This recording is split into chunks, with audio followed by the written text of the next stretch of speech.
From forts to settlement.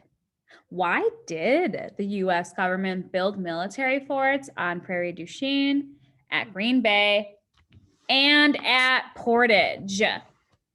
Before I even read this particular section, I'm looking at that question and I'm kind of trying to come up with my own ideas and preview this a little bit to think about that. So I'm looking at where these are located. Here's Prairie du Chien. If you look at the little green Wisconsin on the map, then halfway between pretty much Prairie du Chien and Green Bay, which is at the other end, is also Portage. So what other things are you noticing on the map? I noticed they're halfway between.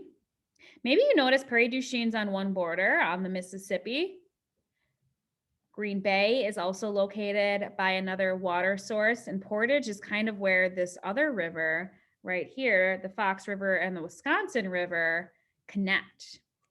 I wonder if it has to do with those waterways, because we know that's how people traveled a lot back then. So in my mind, I'm like, the US government, that makes me think military. So once again, it kind of makes sense that the military would want to be located in these areas for transportation purposes. So let's see if that is an accurate inference, if that's an accurate guess.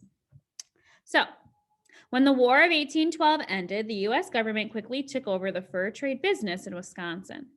The government built 2 military forts in Wisconsin. These forts protected 2 important trade locations: Fort Crawford near Prairie du Chien and Fort Howard at Green Bay. A few years later, in the United States, built Fort Winnebago at the portage between the Fox and Wisconsin rivers. Each fort had a hospital nearby. The U.S. soldiers stationed at these forts were responsible for keeping control of Wisconsin's water highways for fur trade business. They also chopped down trees and built roads. The first road was known as the Military Road. It was built to connect the 3 forts by land as well as by the Fox and Wisconsin waterways. You can bike on part of the Military Road today.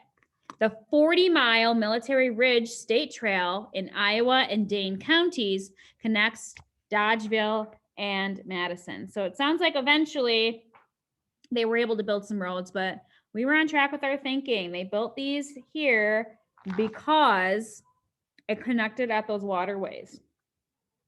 So we know that the U.S. took control of the fur trade after the War of 1812. So it had to build these military forts to protect the waterways, to start building roads and start kind of connecting these different parts of the state. People had to travel. And initially, when I'm thinking of people traveling on rivers, that's super great. But what are we doing in the wintertime when it's frozen? We need roads. So that was a big turning point for Wisconsin, because it helped us have a little bit more control of the fur trade. It helped us keep track of those forts a little easier because we had much easier access to these places. So it also helped it become a little bit more settled. More people were coming and staying because the area was a little bit more developed.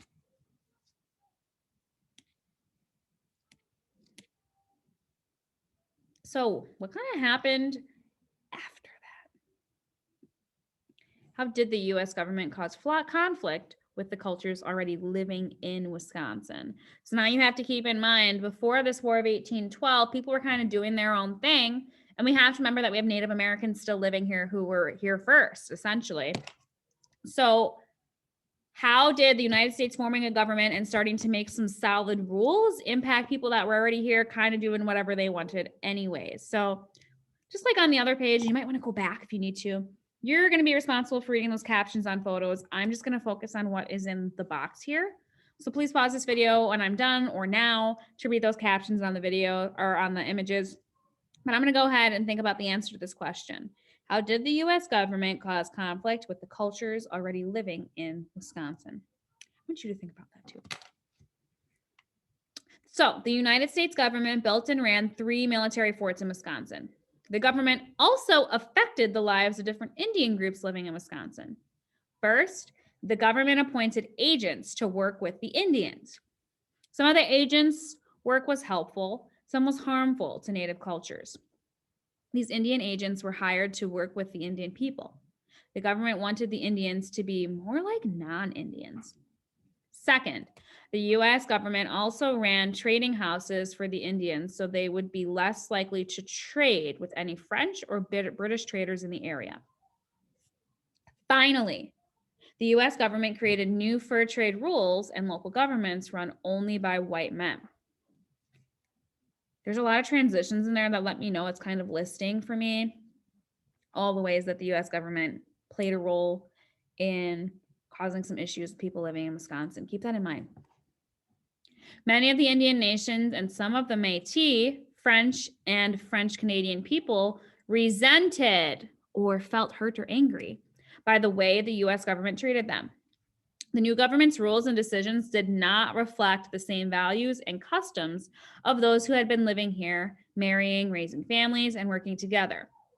The Métis, French, and French Canadians felt that the newcomers did not respect their trading traditions or their knowledge and feelings for the forest, prairies, and water highways.